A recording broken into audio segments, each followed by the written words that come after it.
অনেকে মনে করেন যে সিওপিডি কি শুধু ধূমপানজনিত কারণে হয়? না, এটা কিন্তু আমি একটু আগে বললাম যে সিওপিডি কিন্তু শুধু ধূমপানের কারণে হয় না। ধূমপানজনিত কারণে সিওপিডি বা ব্রঙ্কাইটিস হয়, এটা উন্নত দেশগুলোতে প্রায় 100 জনে 70 জনে হতে পারে।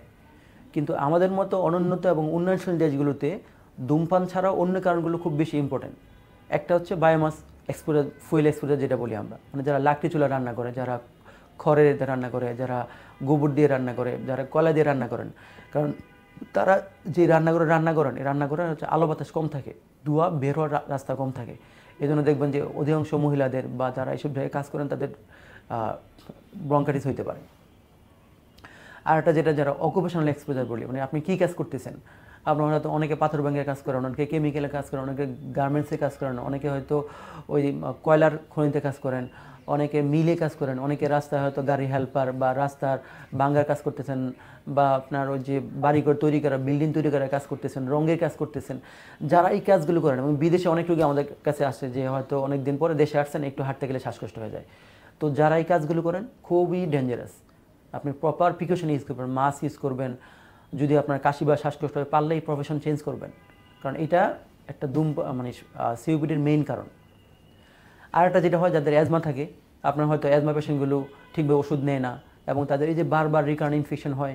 আবার হচ্ছে আপনার ধুলাবালির ভিতরে জায়গায় তার প্রফেশনাল ধুলাবালি হতে পারে, তার এয়ার পলিউশনের ধুলাবালি হতে পারে, তাদের এরকম আপনার সিওপিডি ডেভেলপ করতে পারে। আমাদের দেশের একটা বড় কারণ হচ্ছে বায়ু দূষণ। দেখবেন যে ঢাকা শহর পুরো বিশ্বের মধ্যে 1 নম্বর বা 2 নম্বরে থাকে। এই যে এত পরিমাণ ধুলাবালি আপনি ফুসফুসের মাধ্যমে নিচ্ছেন, এটা প্রতিদিন 10টা সিগারেট খাওয়ার মতো ধুলাবালি শরীরে ঢুকতেছে। তো এই যে ধুলাবালি যাচ্ছে, আলটিমেটলি দিন দিন যত সময় যাবে ধুলাবালি ফুসফুসের মধ্যে জমা হবে, ফুসফুসে ক্রনিক ইনফেকশন হবে, ফুসফুস ঠিকভাবে কাজ করতে পারবে না, ফুসফুস দেখবেন যে শ্বাস নিতে গেলে কিছু কিছু বাতাস ফুসফুসে আটকে যাবে, ফুসফুস বড় হয়ে যাবে, আপনার একটা পর্যায়ে সিওপিডি ডেভেলপ করবে। কিছু জেনেটিক কারণে হয়। এবং দেখবেন যে আরেকটা বড় কারণ দেখবেন আমাদের বাচ্চাদের ক্ষেত্রে, এই বাচ্চারা দেখবেন যে এই কদিন পর পর ঠান্ডা লাগতেছে, ডাক্তার কাছে যাচ্ছেন, আবার অ্যান্টিবায়োটিক দিচ্ছে, স্টেরয়েড দিচ্ছে, আবার 1 মাস পরে আবার যাচ্ছেন, আবার অ্যান্টিবায়োটিক দিচ্ছে, স্টেরয়েড দিচ্ছে। এই যে বাচ্চাদের বারবার ইনফেকশন হয়, বা গর্ভাবস্থায় যদি বাচ্চা কোনো কারণে মানে বৃদ্ধি কম হয়, এবং তাদের ফুসফুসটাই ভালনারেবল থাকে, এবং তাদের দেখবেন খুব কম বয়সে 25-30 বছরেই সিওপিডি ডেভেলপ করতেছে।